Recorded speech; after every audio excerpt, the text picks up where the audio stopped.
আসসালামু আলাইকুম। সবাই কেমন আছেন? আশা করছি সবাই ভালো আছেন। আপনাদের দোয়ায় আমিও আলহামদুলিল্লাহ অনেক ভালো আছি। তো আজকে আমরা বানাবো কাপকেক। তো চলুন শুরু করা যাক। প্রথমে আমরা 1 কাপ ময়দা নেব।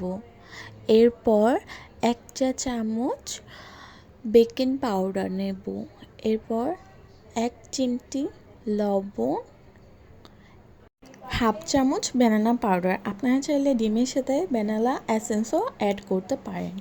এবার আমরা সবগুলো উপকরণ ছেঁকে নেব। ছেঁকে নেওয়ার পর এগুলো 2-3 বার ছেঁকে নিলে কেকটা আরও ভালো হবে। তো এবার এগুলো এক সাইডে রেখে দেব ঢাকনা দিয়ে।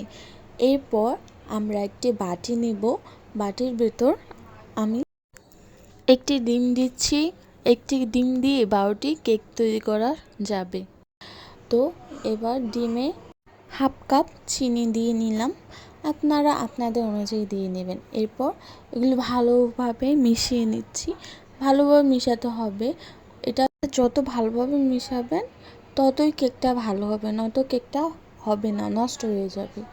তো আর এটাতে হাফ কাপ তেল দিয়ে দিতে হবে। আমি অফ ক্যামেরা দিয়ে দিয়েছি, দেখাতে মনে ছিল না।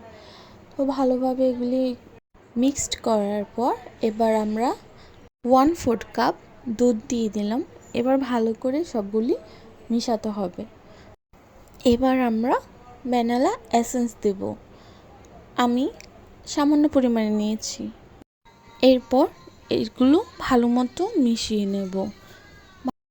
ভালো মতো মেশানো হলে আগে থেকে চেলে নেওয়া উপকরণগুলো অল্প অল্প করে দিয়ে আবার মিশিয়ে নেব। এগুলো অল্প অল্প করে দিতে হবে। অল্প অল্প করে দিয়ে আমরা এটাকে ভালো মতো মিশিয়ে নেব। তো দেখতেই পাচ্ছেন আপনারা, মিশ্রণটা ঠিক এরকম হতে হবে, তাহলে আপনারা বুঝে নেবেন যে মিশ্রণটা পুরো পারফেক্ট হয়েছে। তো এবার আমরা কাপকেকের মোলে 1/4 কাপ দিয়ে এটা একটা একটা করে সবগুলিতে আমি দিয়ে দিয়েছি। তো আগে থেকেই আমি একটি পাতিলা ঢেকে গরম করে নিয়েছি 10 মিনিটের জন্য। এরপর এটি ভালো মতো বসিয়ে ঢাকনা দিয়ে ঢেকে নেব। এটা তৈরি হতে 20 মিনিটের মতো লাগবে। তো 20 মিনিট পর আমার কেকটা পুরো তৈরি হয়ে গেছে। আপনারা দেখতে পাচ্ছেন কত পারফেক্ট হয়েছে কেকটা।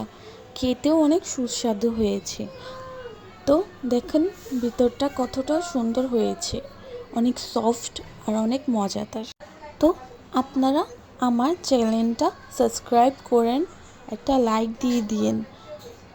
এরকম পারফেক্ট কেক বানাতে আমাকে ফলো করতে একদম ভুলবেন না।